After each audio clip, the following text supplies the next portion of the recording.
ರಿಷಭನ ಹುಡುಗ ರಾಯಚೂರು ಹುಡುಗ. ಸೊ ನಾನು ಕೊಪ್ಪಳದ ಹುಡುಗಿ. ನಾವಿಬ್ಬರು ಇಷ್ಟಪಡ್ತಿದ್ವಿ, ಮದುವೆ ಆಗಬೇಕಂತ ಡಿಸೈಡ್ ಮಾಡಿದ್ವಿ. ಇಷ್ಟು ವರ್ಷದಿಂದ ಮದುವೆ ಮನೇಲಿ ಒಪ್ಸ್ಕೊಂಡು ಮದುವೆ ಆಗಬೇಕು ಅಂತ ಹೇಳಿ ಡಿಸೈಡ್ ಮಾಡಿದ್ದು.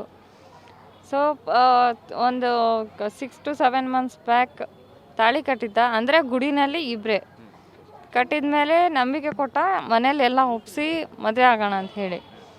ನಂತರ ಫಿಸಿಕಲಾಗಿ ಎಲ್ಲ ಆದಮೇಲೆ ಇವಾಗ ಅವನಿಗೆ ಬೇರೆ ಕಡೆ ಮದುವೆ ಫಿಕ್ಸ್ ಮಾಡಿದ್ದಾರೆ. ಫಿಕ್ಸ್ ಮಾಡಿದ ಮೇಲೆ ಅವನು ಹೇಳ್ತಾ ಇದ್ದಾನೆ ಮದುವೆ ಮನೇಲಿ ಫೋರ್ಸ್ ಮಾಡ್ತಿದ್ದಾರೆ ಅಂತ. ಸರಿ ಆಯಿತು, ಫೋರ್ಸ್ ಮಾಡಿದ್ರೆ ಏನಾಯಿತು, ಕ್ಯಾನ್ಸಲ್ ಮಾಡು. ಕ್ಯಾನ್ಸಲ್ ಮಾಡೋಕ್ಕೆ ಮನೇಲಿ ದಿನ ಕನ್ವಿನ್ಸ್ ಮಾಡ್ತಾಯಿದ್ದೀನಿ ಅಂತಲೇ ಹೇಳ್ತಾ ಬಂದ. ಈ 1 ವೀಕಿಂದ ಸರಿಯಾಗಿ ಕಮ್ಯುನಿಕೇಷನ್ ಇಲ್ಲ.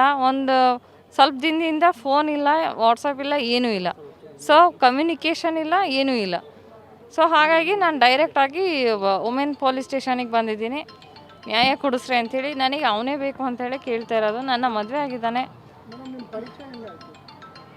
ಸರ್. ನಮ್ಮ ಪರಿಚಯ ನಾವು ಚಿಕ್ಕವರಿದ್ದಾಗಿಂದನೇ ಪರಿಚಯ. ಅಜ್ಜಿ ಮನೆಯಲ್ಲಿ ಬೆಳೆದಿದ್ದಲ್ವ, ಹಾಗಾಗಿ ನಮಗೆ ಅವರಿಗೆ ಪರಿಚಯ ಆಗಿದ್ದಲ್ಲಿಂದ. ಸಿರುಗುಪ್ಪ ಅಂತ ಹೇಳಿ ಸರ್. ಅವ್ರದ್ದು ಅಂದರೆ ಅಜ್ಜಿ ಮನೆಯಲ್ಲಿ ಸಿರುಗುಪ್ಪನೇ, ಅವ್ರದ್ದು ಸಿರುಗುಪ್ಪನೇ. ಪ್ರೆಸೆಂಟ್ ರಾಯಚೂರಿನಲ್ಲಿ ಇರ್ತಾರೆ. ನಾನು ಡಿಗ್ರಿ ರಾಯಚೂರಿನಲ್ಲೇ ಮುಗಿಸಿದ್ದು. ಅವ್ರದ್ದು ಬಿಸ್ನೆಸ್ ಇದೆ ಸರ್, ಮೆಟಲ್ ಶಾಪ್ ಇದೆ. ಹಾಂ, ಚಿಕ್ಕಂದಿಂದನೇ ಪರಿಚಯ. ಡಿಗ್ರಿ ಟೈಮ್ನಲ್ಲಿಂದ ಕನೆಕ್ಷನ್ ಇದೆ. ಇವಾಗ ಮದುವೆ ಆಗಿದ್ದಾರೆ. 7 months ಮೇಲೆ ಆಯ್ತು ಇವಾಗ.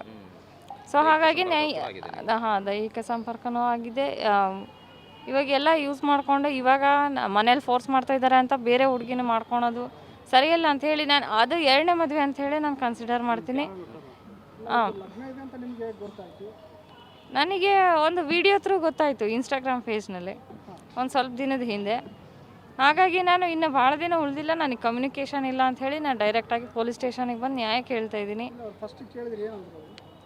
ಅವರು ಫಸ್ಟಿಗೆ ಕೇಳಿದಾಗ ನಾನು ನಿನ್ನೆ ಮಾಡ್ಕೊತೀನಿ ಅಂತಲೇ ಹೇಳಿದ್ದು. ಸೊ ಮನೆಯವರೆಲ್ಲ ಕರ್ಕೊಂಡು ಬಂದು ಮಾತಾಡಿಸ್ಬೇಕಾದ್ರೆ ಮಾತು ಬದಲಾಯಿಸ್ತಾರೆ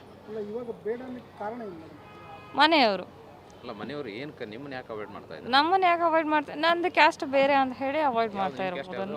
ನಮ್ಮ ಕ್ಯಾಸ್ಟ್ ಅಂಬಿಗರು ಬರುತ್ತೆ, ಅವ್ರ ಕ್ಯಾಸ್ಟ್ ಜೈನ್ನಲ್ಲಿ ಬರುತ್ತೆ. ಹಾಂ ಸರ್, ಒಂದ್ಸಲ ಆಗಿತ್ತು, ಅದು ತೆಗ್ಸಿದ್ದಾರೆ ಇವಾಗ. ಅವರೇ ಮನೇಲಿ ಒಪ್ಪಲ್ಲ ಅಂತ ಹೇಳಿ. ಸೊ ಹೀಗಾಗಿ ನನಗೆ ಮೋಸ ಆಗಿದ್ದೀನಿ. ನನಗೆ